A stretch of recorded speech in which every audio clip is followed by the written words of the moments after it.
یہی حدیثیں تو ابھی ایک طالبہ نے بیان کی نا، بخاری شریف کی حدیث نمبر 1418، کتنی پیاری حدیث، اما عائشہ راویہ حدیثہ ہے جو ابھی سنا، منبتلیہ، جو بھی بندہ آزمایا گیا۔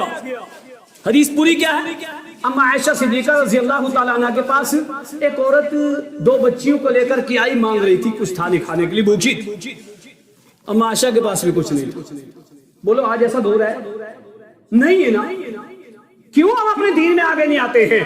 اچھا کھانا کھا رہے ہیں، اچھے لباس پہن رہے، اچھی کوٹھیاں بنا رہے، سیکنڈ نمبر ہے تو مدرسے کا ہے، فرسٹ نمبر ہے تو اسکول کا ہے، سیکنڈ نمبر ہے تو دنیاوی تعلیم کا نہیں ہے، اخروی تعلیم کا ہے، اور اس دنیاوی تعلیم کا فرسٹ نمبر ہے اچھے سے اچھے ٹیوشن، اچھے پیسے خرچ کریں گے، کبھی اس سے یہ نہیں کہیں گے فیس کم کر لو، اور ادھر جا مدرسے میں تو جان اور مدرسے والے جان۔ اللہ کی قسم پھر بھی آپ مدارس کو ختم کر دو، مدارس نہ رہے تو دین کی صحیح صورت کون پیش کرے؟ اس دین کی بقا کہاں سے ہے؟ ہمارے یہ مسائل کہاں سے آتے ہیں؟ ہم دین کہاں سے سیکھتے ہیں؟ اور دین کے بغیر کوئی چیز نہیں، عبادت کے بغیر کوئی چیز نہیں ہے۔ اما عائشہ کے پاس بھی کچھ نہیں تھا، ایک ہی کھجور تھی، دے دی۔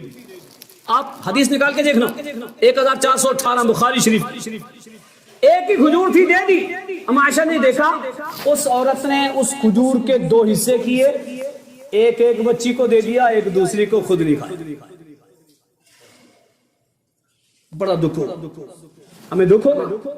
کبھی نہیں دکھ ہوگا۔ ہمیں دکھ ہوگا کہ ہماری مدرسہ کی طلبہ وہ نیچے بیٹھ کر کے کس انداز میں کیسے قرآن یاد کر رہی ہے، حدیث کو یاد کر رہی ہے، شرعی علم سیکھ رہی ہے، اور میں اپنی بچی کو کون سے ڈریس پہنوا کر کے کیسے اسکول لے کے چھوڑ کے آتا ہوں، جا کر کے لے کر کے آتا ہوں، نتیجہ کیا نکلا؟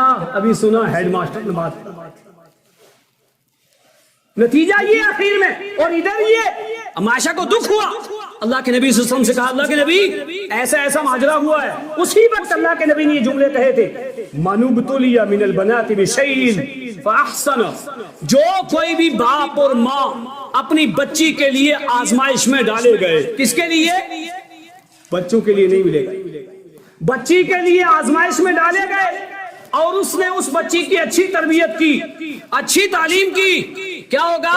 سترم من النار، وہ جہنم سے بچنے کا ذریعہ بن جائے گی۔ پورا ذخیرہ حدیث پڑھ لو، پورا قرآن پڑھ لو، بچے کے لیے ایسی بشارت آپ کو کہیں نہیں ملے گی۔ یہ مقام عورت کا ہے، بچے کے لیے ایسی بشارت کہیں نہیں ہے۔ وہ کس کے لیے ہے؟ بچی کے لیے۔ من عال جاریتین، صحیح مسلم کی حدیث نمبر 6638 حدیث، من عال جاریتین، جس انسان نے اپنی 2 بچیوں کی پرورش کی، اچھی تعلیم کی، کب تک؟ جب تک وہ بالغ ہوتی، اور پھر سنت کے مطابق نکاح کرا دیا، کیا ہوگا؟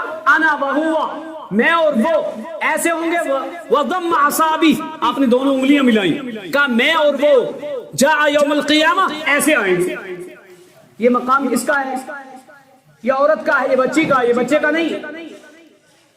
اور بچی کے، عورت کے نام سے صورت، عورت اگر بچی ہے تو یہ مقام و مرتبہ اللہ رب العالمین نے دیا۔ وہی جب بچی سے آگے جا کر کے بیوی بنی، فرمایا اذا صلت امرأۃ خمسها، 5 وقت کی نماز قائم کر لے، وصامت شہرہ، رمضان کے روزے رکھ لے، وحسنت فرجہ، اور اپنی عفت کی حفاظت کر لے، اپنی شرمگاہ کی حفاظت کر لے، اور اپنے گھر والے کی خدمت کرے، اسے کیا کہا جائے گا؟ جنت کے 8 دروازے ہیں، 8 کھلے ہیں، جا جس سے چاہ داخل ہو جا۔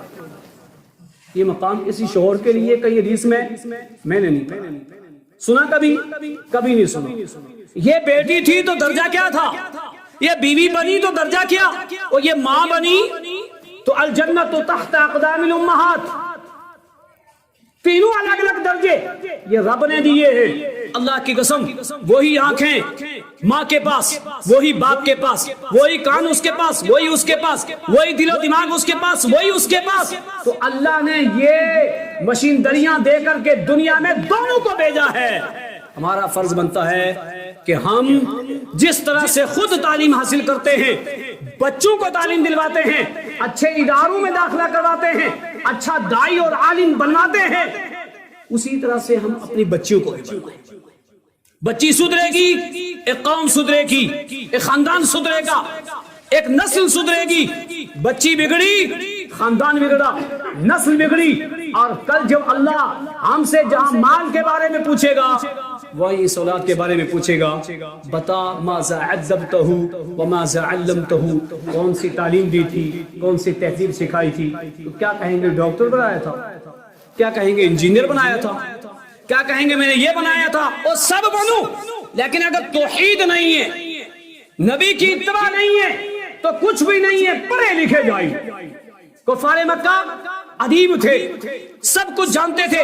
قرآن نے کیا کہا؟ ایھا الجاہلون، اے جاہلو، تم یہ کہہ رہے ہو کہ تمہارے معبودان باطلہ کی بات مانی جائے، ان کی عبادت کی جائے، ان کو جاہل کہہ کر کے پکارا۔ کیوں؟ جو توحید کو نہ جانے وہ جاہل ہے، جو اپنی